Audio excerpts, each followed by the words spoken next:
So I was traveling for business this last week and wasn't able to do a whole lot of retro computing. But lo and behold, when I arrived home, I had these two Atari awesome things to take a look at. Let's dig into this.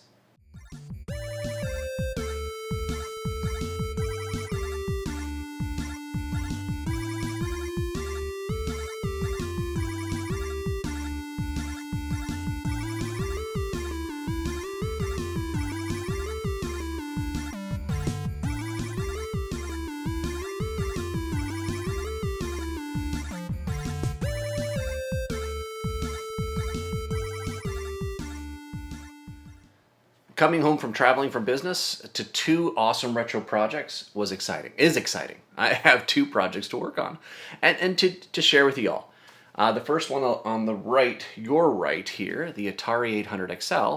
This is a untested, unknown, maybe working for parts pickup that I found for not a lot. And so the intent is to see what the status is, and if I can fix it, fix it. If I can't, then I have some spare parts, but see what we can do with it. On the left, we have an Atari 1040 ST sent to me by a Facebook group member for the Atari STE Facebook group, who was looking for someone in the US who could help him repair his 1040 ST. He has some specific issues. I'll throw it up on the screen here. You can see what he's seeing when he tries to boot it up. It came here as such as shipped. There's a little something that's this is a memory upgrade he's got here. It came loose in shipping, so before we start testing it out, I've got a few things I want to do to it and just double, triple check things. But let's get to it. I'm going to start with the 1040 STF because hopefully it's an easy fix. Famous last words. Okay, so the first thing I'm going to do here, obviously I plugged in my keyboard, my spare troubleshooting keyboard here. I have a spare PSU ready to go. What I want to first do is just check. This is an MMU style upgrade, RAM upgrade. He mentioned that it was 2.5 megabytes. So that if it's 2.5 megabytes, my guess is that it's using the 1 megabyte on the board and adding 1.5 megabytes in addition on this board here. This is a fairly common style of memory upgrade. Not exactly the most reliable typically. There's the MARPET upgrades that are a similar kind of structure to these. There are some modern upgrades as well that are similar. They pull various different signals off of the MMU through this insertion with these little pins here that go into the MMU to pull the signals off of it. And that helps to be able to drive the connections with the RAM.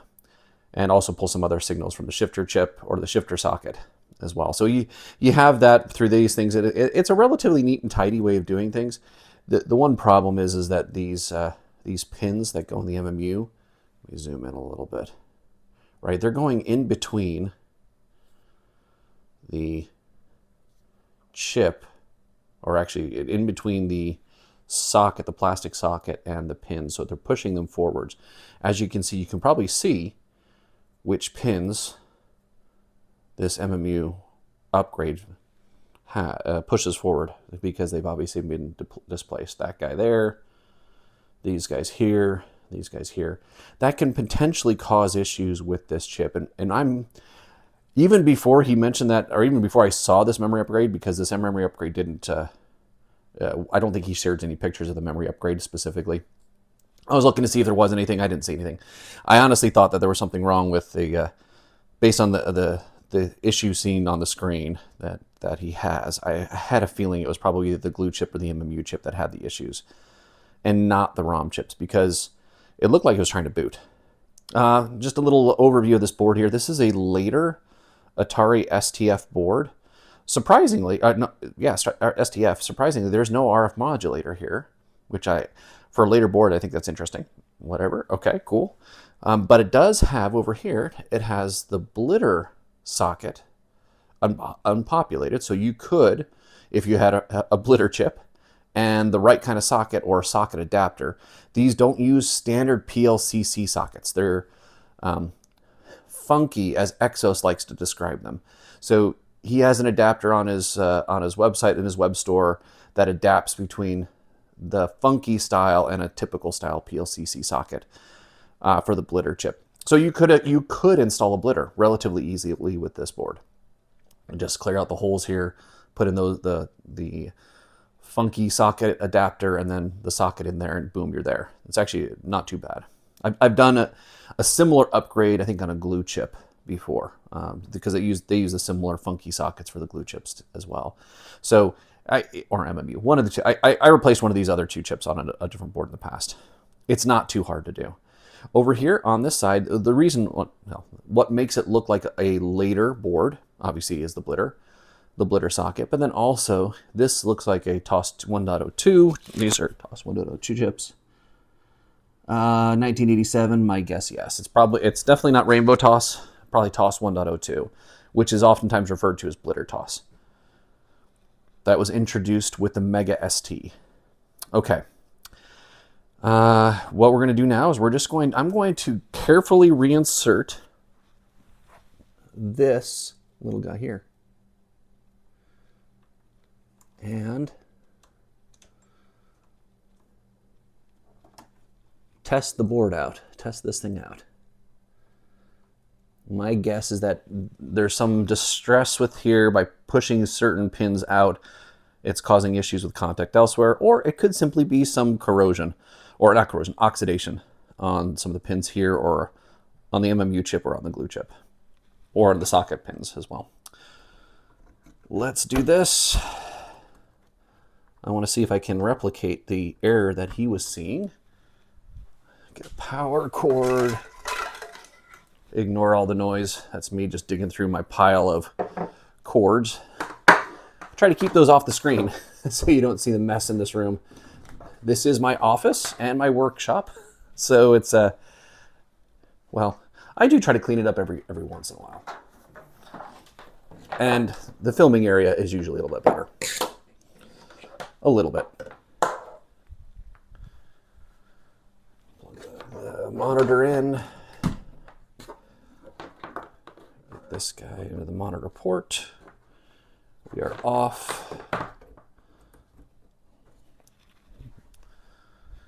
All right. Get that monitor on. And we flip the switch.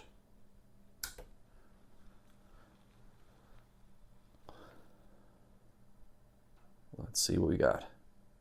We're not out. So this is the same issue that he is seeing. I don't think it's the ROM chips, but I would think that's probably the glue or the MMU. Again, that's what I thought it was, but what I'm going to do first, and this is a great just troubleshooting video to begin with, not just because of the RAM upgrade, but many issues that I've seen on Atari STs are simply just reseating the chips. Just pulling them out, maybe putting in a little bit of deoxit and putting them back in. I know it sounds trite, but I know I have a great power supply here. This is not the issue. Probably not the RAM chips. I've seen very little RAM go bad on an Atari ST, in my experience. Actually, I've never seen it go bad. I've seen one MMU go bad. I've seen a glue go bad. And not a lot I've seen very little chips going bad, to be fair. But if I need to, I can always test out different chips. I've got MMUs, glues. I think I got a little bit of everything here that we could try out. The one thing and I'll ask Jeff if he'd like me to do this. Having TOS 1.02, it works fine. I'm sure it works fine for him. But if he wanted to put a hard drive in, this is not going to be sufficient. We'll want to put. There's probably here we can just swap this out for different ROMs chips. We can do a six chip ROM. Do an easy upgrade to TOS 1.04 for him as well. That is if that's something he'd want to do. That would help out with the hard drive compatibility, etc. All right, and with this extra RAM that he has, the hard drive would actually be very useful, or could be used. He could actually benefit from it. So what we're going to do here, we're going to take this out gently. I am going to carefully pop off the PLCC chip retainers here on the glue. I'm going to start with these PLCCs. All right, we'll just kind of pull him out of the way. Well, if we can. And when removing these guys here, I just like to get on these edges and just twist them. And they jump off relatively quickly. These do help, but if there's oxidation, that doesn't necessarily help too much either. But it looks like maybe he put some deoxit in here. There's some liquid here. I'll just clean that up.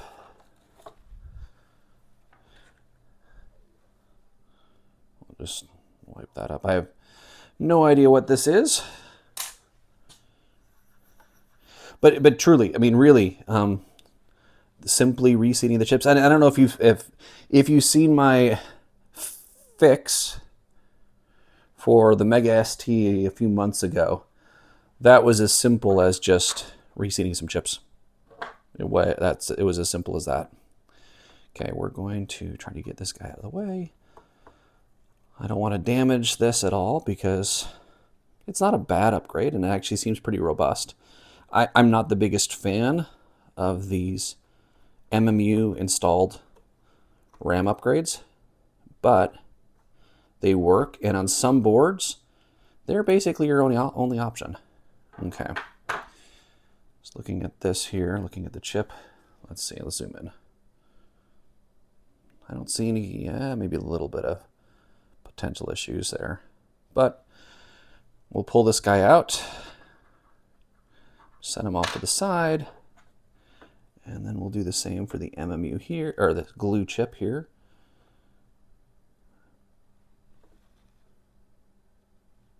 There we go. And just very gently pull this guy out.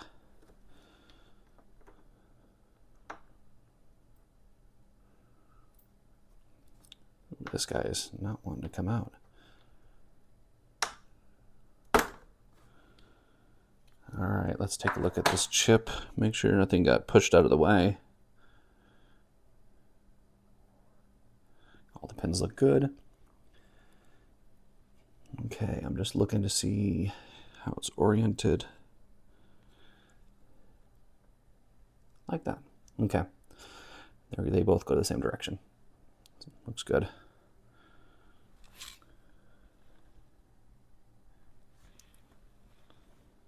Okay. We'll just do a little bit of deoxit. I want to avoid mechanically adjusting the pins for at least initially. It doesn't look like there was anything done to, no, they haven't done any disconnecting the existing RAM. And given that it's a 2.5 megabytes, like I said, I think they use the existing RAM, so you don't disable the existing 1 megabyte, not like some of the 4 megabyte upgrades. With the similar style 4 megabyte upgrades, what you do is they install very similarly to this style, but you have to lift a couple resistors in order to disable this RAM here, these 2 banks of RAM. Snip them, tie them down to 5 volts, that'll disable this RAM. Now you can also just remove the RAM as well. That's another thing you can do. Clear my desk, table place thing. All right, let's put you back in. Glue chip first.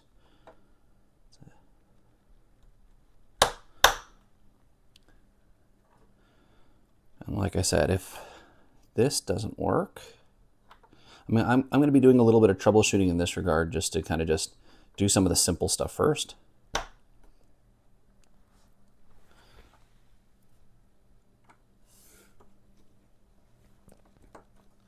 I could just take out this upgrade for right now, but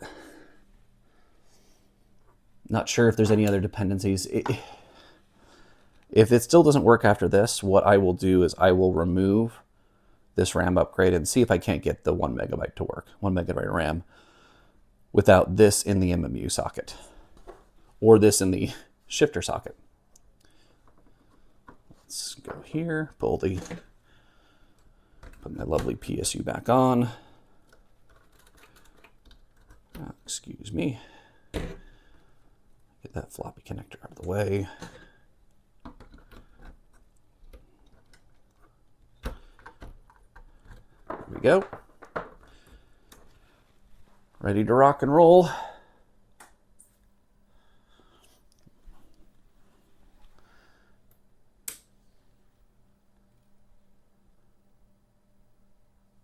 And we got a black screen now, I think. Oh, no way. We have a black screen because the plug's unplugged. Or at least that could be one of the reasons. It's probably the main reason. All right, flip the switch again. All right. Let's see what happens. It flashed as if, oh, no, it's still showing the same issues here. All right, so what I'm going to do now, I am going to, well, first, power this off, remove the PSU. I will take off the RAM upgrade. And see if I don't see, like I said, I don't see any changes to the board itself. This looks like this is all physical, no solder style upgrade. So we'll just remove you guy, buddy. This is a snug fit. Oh, wow. Yeah, this is really snug. I'll just use my little plastic spudger. Try to pop this guy out of the shifter socket.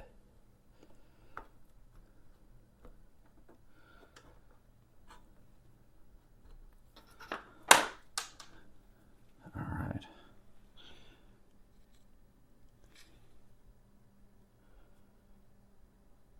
Interesting. So you could enable 4 megabytes, up to 4 megabytes if this jumper 1 is shorted. But it's not shorted, we only have jumper 2 shorted. Okay. So I'm just going to carefully, holy cow, those are some long pins.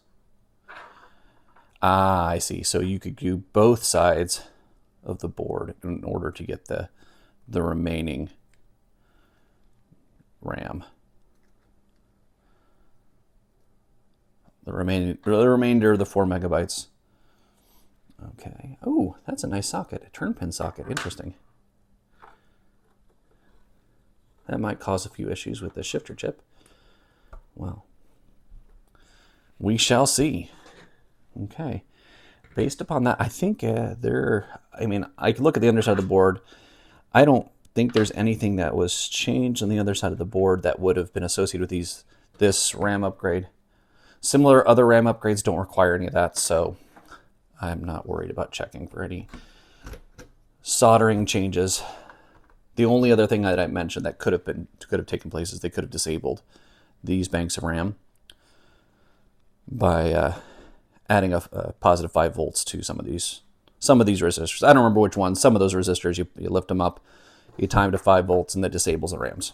The RAMs. All right, here we go. Aha. That's, in my mind, says MMU issue. Okay.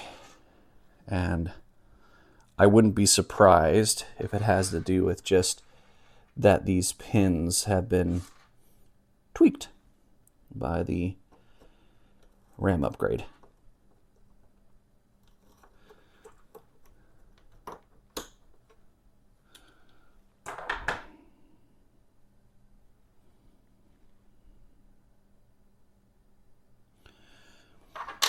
Okay, let's just zoom in on that socket there. Yeah, you can see those pins. What I'm going to do, let me just, I think I'll try to physically manipulate all of the pins out a little bit further so they're more uniform with each other. I have a lovely tool to try that with. I'll be right back. Okay, the magical tool is simply just a pin.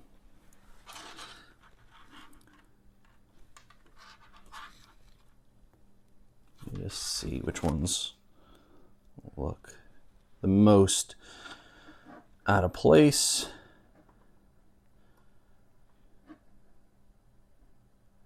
Oh, that's weird.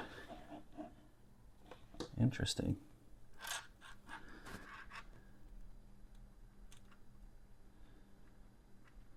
This guy. Interesting.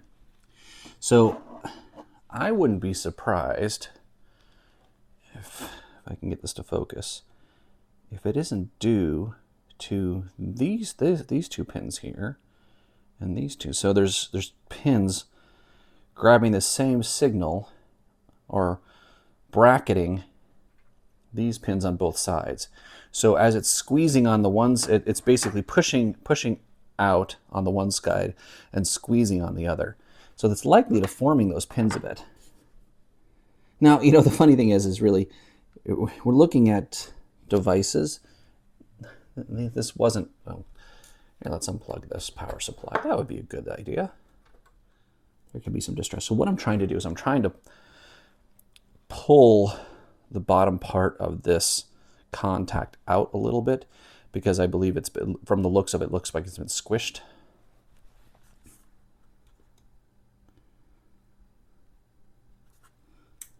My objective is to first see if I can't get the original RAM to work. And then we can start looking at the upgrade. Because I want to make certain I kind of eliminate. Of course, you're probably looking at my stupid head. Again, this looks like this is the main one that has the issues. This guy as well. Not you.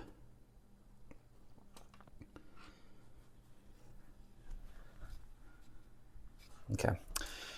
We're going to turn this guy around so I can get a better view of that specific contact.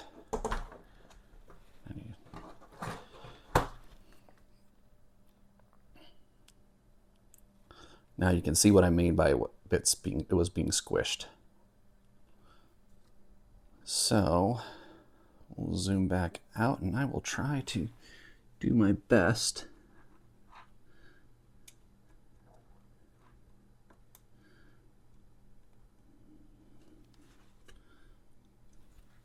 hopefully my head's not in the way. Okay, I think I've got some good movement there.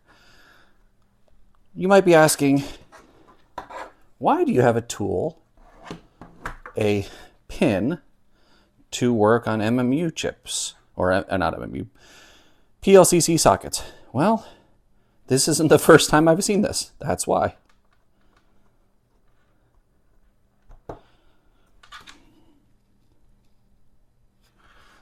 Let's see if we get this time.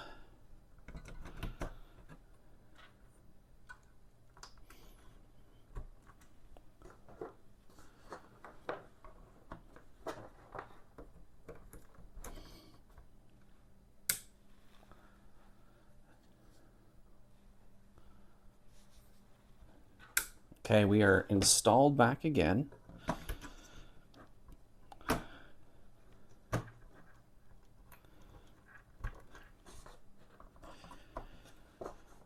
And we are ready to try one more time.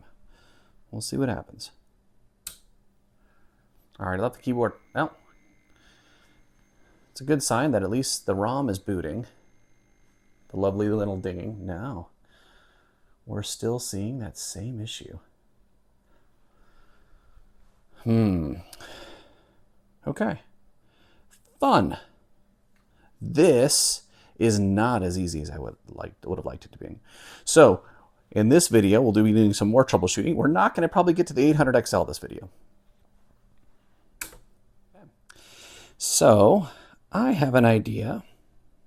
I hate pulling this thing in and out, but it's what we're going to do. We're going to do a couple of things. I am going to check the glue chip. I do have an extra glue chip. I also have an extra MMU, so I'm going to try one of each here. We'll start with the glue chip.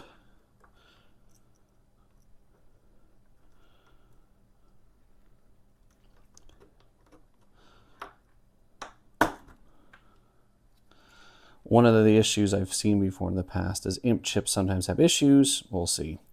I have not had any issues with that because my Mega ST had an imp chip in it. So I'm not too worried about it, but hey, it's okay. It's a different part number, but it works. They're both the same thing.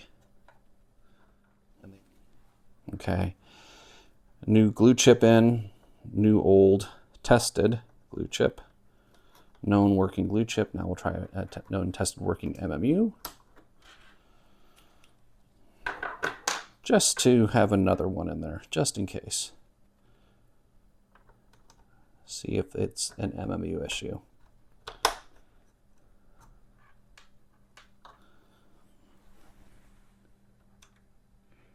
You know, one of the things that the Exos RAM upgrade does that I think is actually really good is it has pins throughout around the entire socket.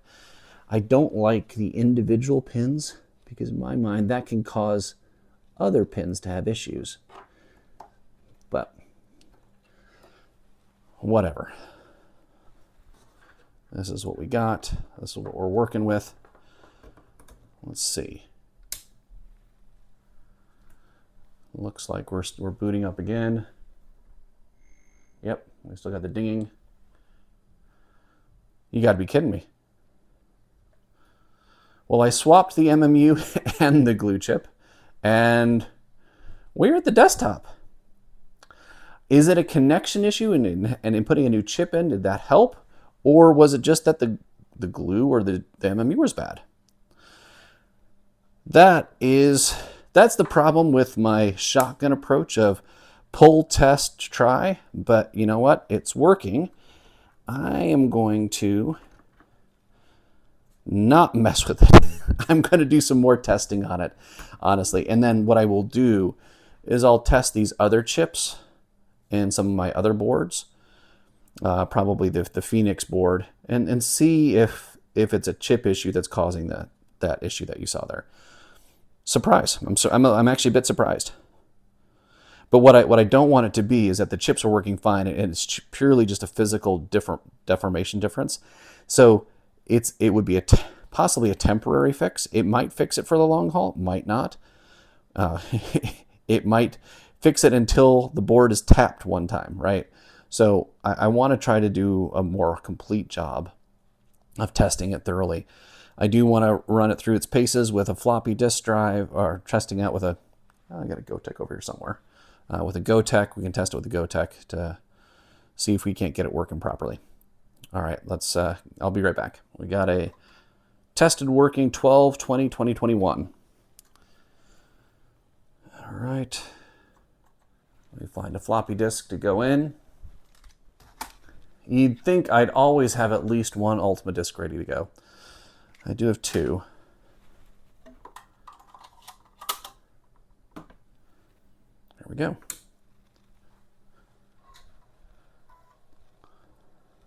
Oh, maybe just didn't like the GoTech.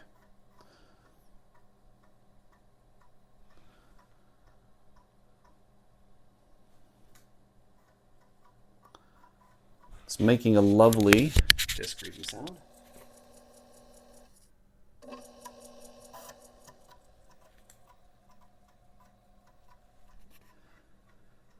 Sounds good. We're booting up Ultima 4. Because you always have to have an Ultima 4. Or some Ultima.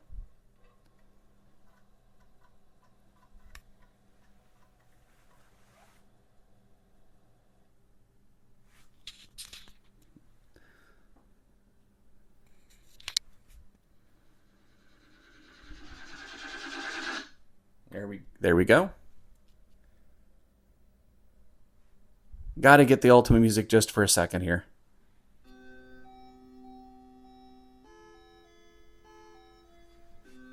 All right. The next thing I'd like to do is I'm going to plug in the Ultra Satan and test out, do some sysinfo, maybe do a quick gem bench, make sure everything's working properly, do a couple tests. Before I try the Ultra Satan, which is obviously an awesome test as well, we're going to use my lovely little diagnostic cartridge.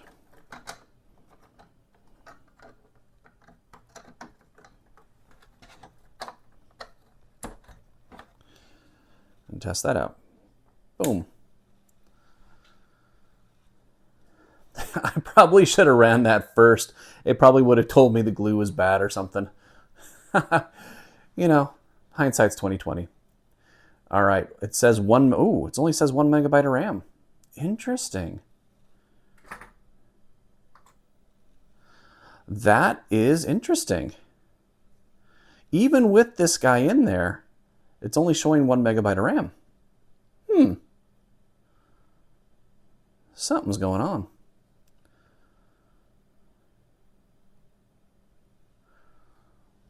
Well, we'll go through the RAM test. All right, 1 megabyte of RAM. That is not the best. Let's try. Oh. Nah, I think we're good here. I think we'll be good. All right, I don't think we want to do any. The RAM test is the main one because we already heard the audio works, video works fine. All right, it's now time for the Ultra Satan. Okay, here we go. Ultra Satan plugged in, powered on.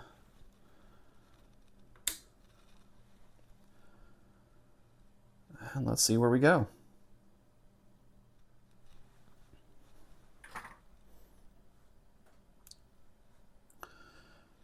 That was interesting. Oh, you know what? This is TOS 1.02. That's why. TOS 1.02 is not friendly. It'll probably work semi-okay here.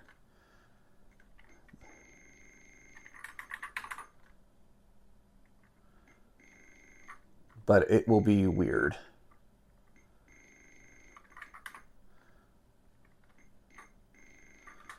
We'll do a sysinfo.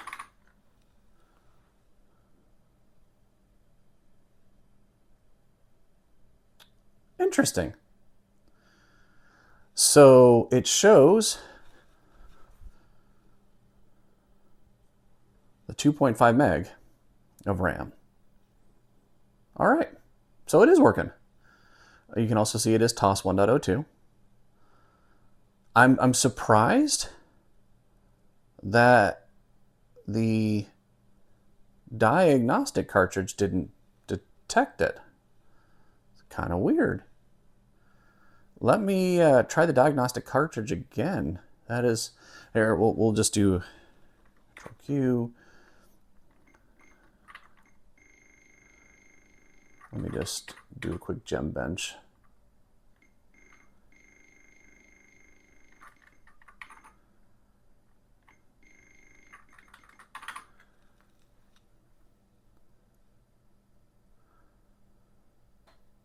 We can do a quick gem bench. Zip through this.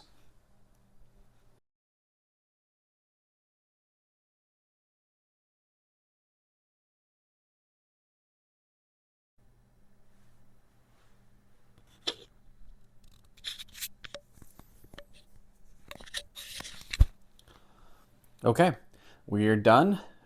The display differentials are purely due to the lack of a blitter. This is comparing versus the reference, as you can see, as a TOS 2.06 blitter enabled in STE, basically is what it is against. So that's the only reason why you see the display differential. CPU is obviously the same. It's working the way it's supposed to. All right, so what I want to do now is I actually want to try. Okay, so we have the hard drive partitioned in a way that TOS 1.02 should be able to work with it okay. What I want to do is I just want to test. That's the last thing I really want to test with this to make sure that it's working all well.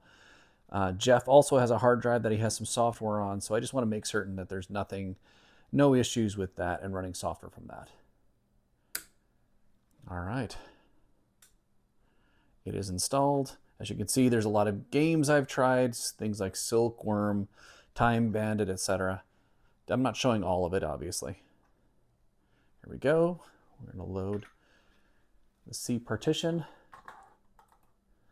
I want to try, let's try Ultima VI right now, specifically.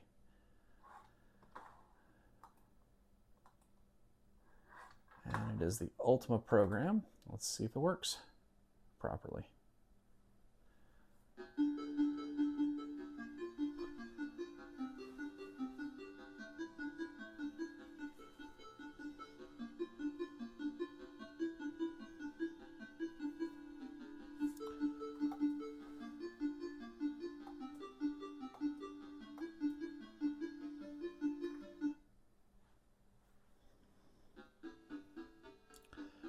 All right. Seems to be working okay. I'll try one more. I'm going to just do a quick reboot.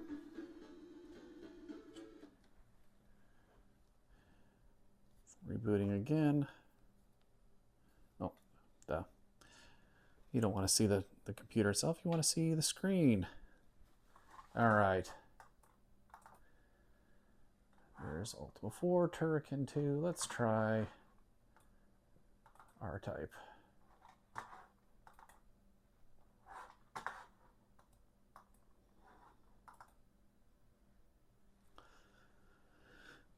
All right, you see the 2.5 megabytes of RAM, TOS version 1.02.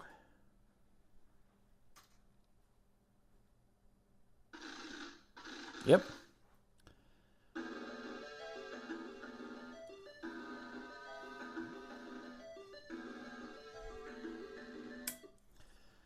Okay, we have workingness going on. The last thing I need to take a look at is I want to take a look at this right here is the MMU chip that came out of this PC, this motherboard here. I want to test this in on another motherboard. I'll probably test this in the Phoenix motherboard along with the glue chip, because obviously I just did carte blanche, swapped out both of them for those I had on the side. So let's test them out right now and see what we come to. So as I was getting ready to put this board away, I was just checking it out briefly. I probably should have done a better visual check because I'd focused on this area over here. In this area, it almost looks like there was like some sort of a liquid spill. Something had spilled in. You can kind of see starting here and in this area in particular. A little bit of corrosion. It's not terrible, but let's clean it up just with a little Q-tip and some IPA. I think that'll just make it pretty it up a little bit more. Let's get some light on this. Make sure I get as much of it out as I can.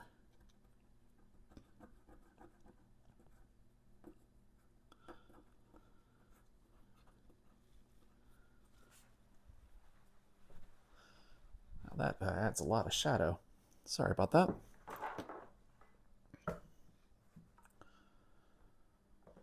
It's a little bit better.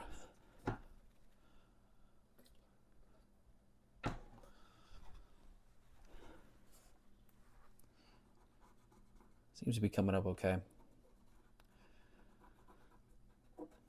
My guess is something spilled over here, some liquid of some sort. Who knows? And if one of those chips isn't working, maybe that's part of the reason why.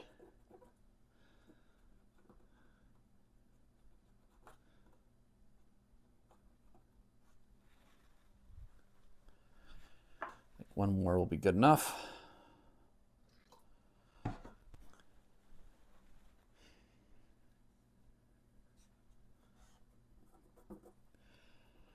It's not perfect, but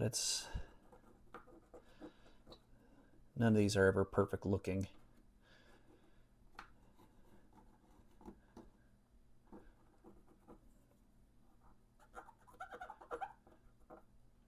I'll test it one more time before I set it to the side and pack it up to go.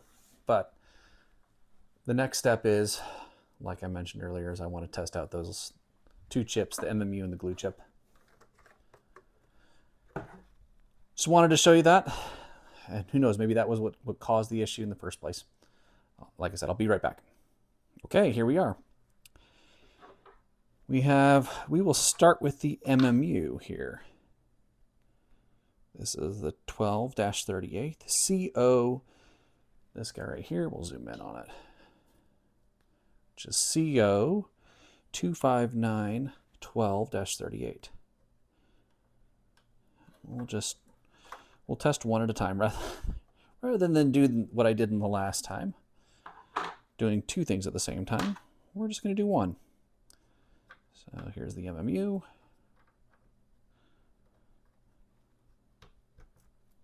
All right. Let me plug in this guy.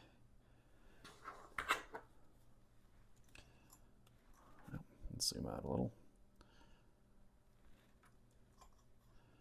Put the PSU back in here, back in place. And get the hard drive set up.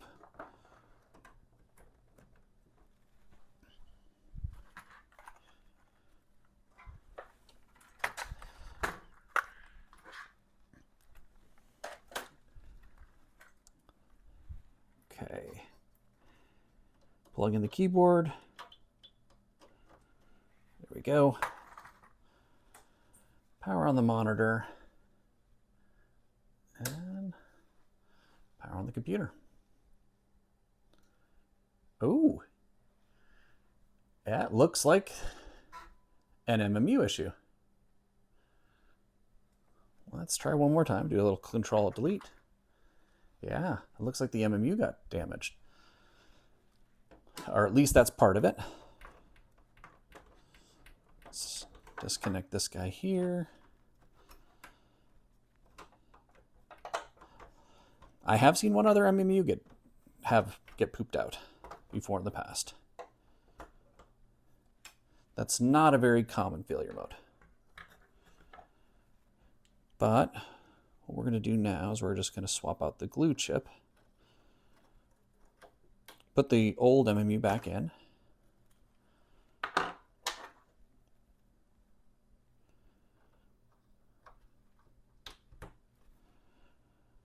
And then swap out this glue chip. I actually had a thought that it might have been the IMP chip, the glue chip, because it's an IMP version. But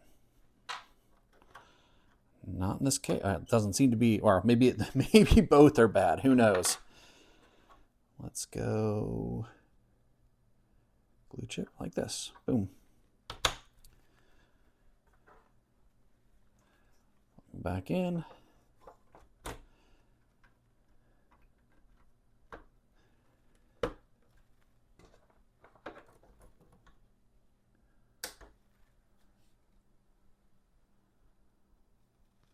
Yep. It was the MMU chip. There you have it. Good glue, bad MMU.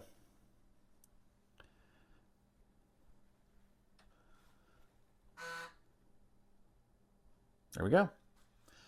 Looking good.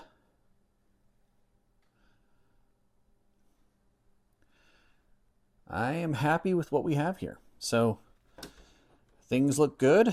We have a bad MMU, as I mentioned. We will give that MMU to Jeff that I already had, the backup one. And I think we're good. All right, I'll be back when everything's all buttoned back up again. Okay, we are reassembled, powered, ready to go. Leaving the keyboard off for the time being. We'll just boot into TOS, make sure that the glue chip is working properly. And here we go. Floppy disk appears to be working. And we boot right into TOS. Lovely. All right. I think we're good to go. This computer is looking good. thank you for joining me in this repair of this 1040 ST board. It's working fine, actually working well, as opposed to what it was when I first got it. It truly was a bad MMU. Don't see that very often, but you know what? One of the things that I've heard happens and maybe contributed, I don't know exactly what caused the damage, right? It could be a number of things. But these kinds of MMU boards, that pins that go into the socket, the PLCC socket, they're not the best. I've heard lots of stuff about it. Have I seen lots of issues with them? No, I have not. This is the first time I've seen what I think might have been an issue, might have been caused by this kind of upgrade. I can't tell for certain, right? It could have also been the spill, what it looked like a spill on that side of the board causing some sort of a short. Again, what caused it? I don't know. It is not working. This is the bad MMU. What I'm going to try to do is I'm going to try to see if maybe if it was a physical, these pins pushing the various different legs out of place so that they don't make contact very easily. Maybe that was causing it, or maybe it just there's actually damage. I don't know. I'm going to play around with it a little bit and see if I can't revive it in some way, shape, or form. Don't know. But it works. The computer, the motherboard works perfectly now. The 800XL didn't get to in this video, in large part because I was hoping that this would be a quick fix, and this would be a quick fix too. I could just squeeze two quick fixes together and have a quick fix-a-thon video. This took a little longer than I was expecting. That's fine. We'll work on the 800XL later. All right. Thank you so much for watching. Join back again in the future for other videos if you'd like. Subscribe if you want to be, get notifications on new videos or whatnot. Click the bell, blah, blah, blah, blah, blah. All the YouTube stuff. Have a fantastic day. Bye.